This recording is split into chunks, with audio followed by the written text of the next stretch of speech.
कहानी है रामपुर गांव की, जहां के मर्द महिलाओं को हमेशा नीचा दिखाने की कोशिश में रहते।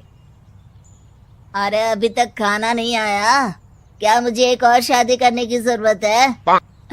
नहीं जी नहीं, ऐसा मत करना, वरना मैं कहाँ जाऊंगी। खाना लेकर मैं अभी आई जी।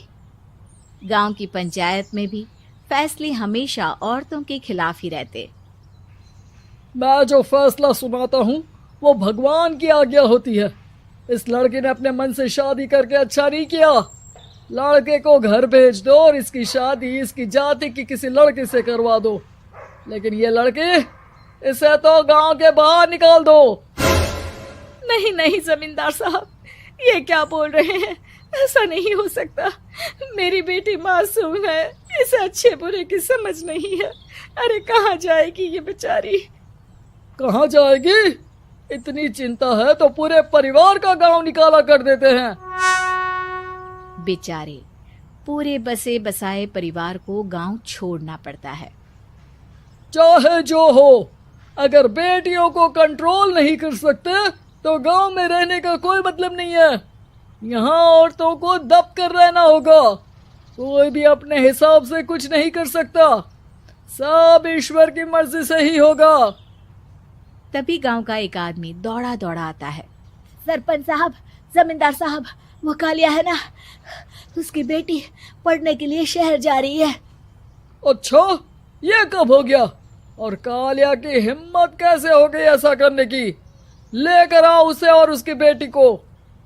बस फिर क्या था, हाजिर हो जाते हैं कालिया और उसकी बेटी सरपंच के सामने।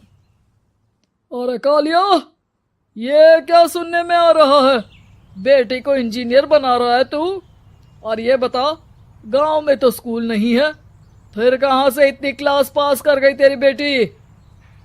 राधा, जो कि कालिया की बेटी है, उसे लगता है कि सरपंच उसकी तारीफ कर रहे हैं। सरपंच जी, मैंने ऑनलाइन पढ़ाई की है, डिस्टेंस लर्निंग से। सभी में मैंने अच्छे नंबर पाए हैं, जिसे देखते हुए शहर की इंजीनियरिंग कॉलेज में मुझे स्कॉलरशिप मिली है। वाह जी वाह, क्या होती है ये? पहले तो ये बताओ, फिर आगे की बात करते हैं। पूरा गांव राधा की बात सुन रहा था और राधा बोलती जा रही थी। तो ऐसे मैं फ्री में एक अच्छी शिक्षा लेकर गांव में जो कुछ परेशानियां हैं, जैसे बिजली, पानी और इंटरनेट जैसी समस्याओं के लिए काम करूंगी। मैं गांव को शहर से जोड़ने के लिए पुल का निर्माण करवाने का प्रस्ताव रखूंगी। मुझे पूरी उम्मीद है कि जल्द ही हमारा गांव भी तरक्की की राह पर चल पड़ेगा। राधा की बात सुनकर सारे गांव वाले ताली बजाने लगते हैं। सरपंच को समझ नहीं आता कि वो क्या करे। चुप रह नादान लड़की, गांव के खिलाफ जाने के लिए तुझे गांव से बेदखल कर दिया जाएगा, वो भी पूरे परिवार के साथ। और हाँ, अगर ठीक से गांव में रहना चाहती है तो ये पढ़ाई लिखाई छोड़ दे।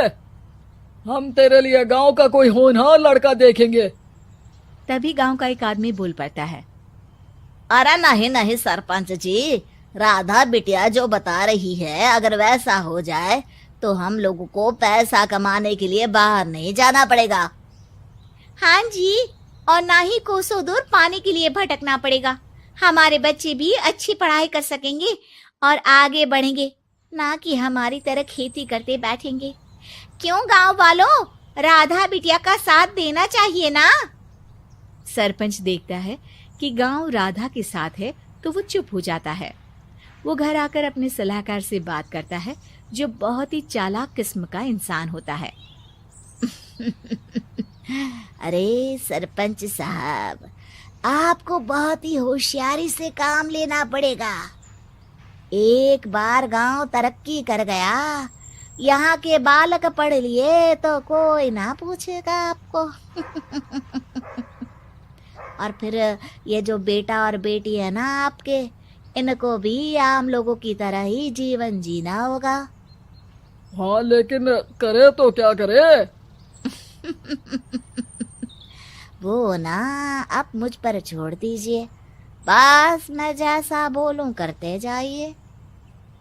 अगले रोज सुबह जब गांव वाले सोकर उठते हैं तो राधा के घर के बाहर और साथ ही वो लोग जिन्होंने राधा का सपोर्ट किया था, उनके घर के आगे लाल रंग से कल आऊंगी लिखा होता है।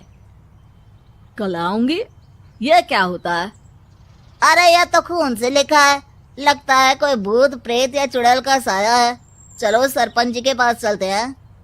सभी सरपंच के पास जाकर उसे सारी बात बताते हैं। अरे ये तो बड़ी मुश्किल की बात है।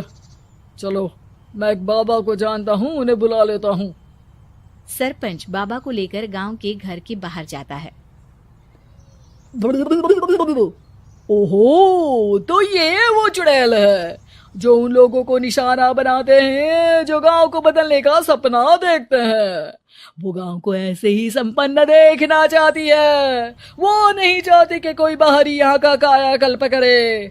क्या तुम लोगों में से किसी ने गांव को बदलने की सोच रखी है? तभी राधा की माँ रोते रोते आती है। मेरी राधा घर से गायब हो गई है। अरे कोई तो बचाओ, मेरी बच्ची कहाँ गई?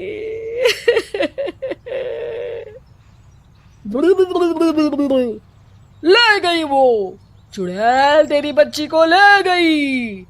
अब वो उसे श्रापित करके छोड़ेगी, उस पर चुड़ैल का साया हो जाएगा।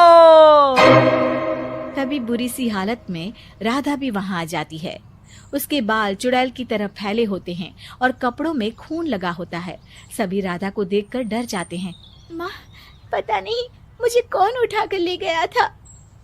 अरे दूर दूर हो जा चुड़ैल, अब हम लोग इस गांव में नहीं रुकेंगे। अरे कैसे बातें कर रहे हैं आप?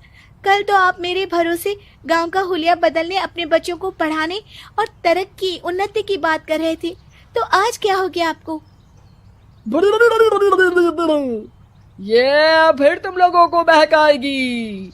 ये चुड़ैल गांव में आ चुकी है, ऐसे ही ये तुम्हारे घर के बच्चों को भी ले जाएगी। गांव वाले राधा को गांव से बाहर निकाल देते हैं। उसके माँ बाप रोते रहते हैं, लेकिन गांव वाले नहीं मानते। मैं भी अपनी बहन के साथ गांव के बाहर रहूंगा, लेकिन वो पढ़ाई नहीं छोड़ेगी। वहीं सरपंच के घर पर सलाहकार कहता है। देखा, सांप भी मर गया और लाठी भी नहीं टूटी। लेकिन अगले ही दिन सरपंच के घर के बाहर भी वही शब्द लिखे होते हैं। और फिर सरपंच की बीवी कहती है, हमारी बेटी को किसी ने अगवा कर लिया है। तभी राधा का भाई वहां आ जाता है। अरे गांव वालों, मैंने सरपंच जी की बेटी को देखा था। वो चुड़ैल उसे उठाकर ले जा रही थी। अरे क्या मजाक कर रहे हो? नहीं नहीं सरपंच जी, आप नहीं जानते। वो चुड़ैल अब आपकी बेटी में आ जाएगी, जैसे राधा के अंदर आ गई थी। तभी सरपंच की बेटी वैसी ही हालत में वहां आती है जैसे राधा आई थी। पापा, पता नहीं कैसे मैं गायब हो गई थी। चुड़ैल, इसके अंदर भी चुड़ैल का साया है, मारो इसे। अरे नहीं नहीं, इसे भी राधा के पास गांव के बाहर ही भेज दो।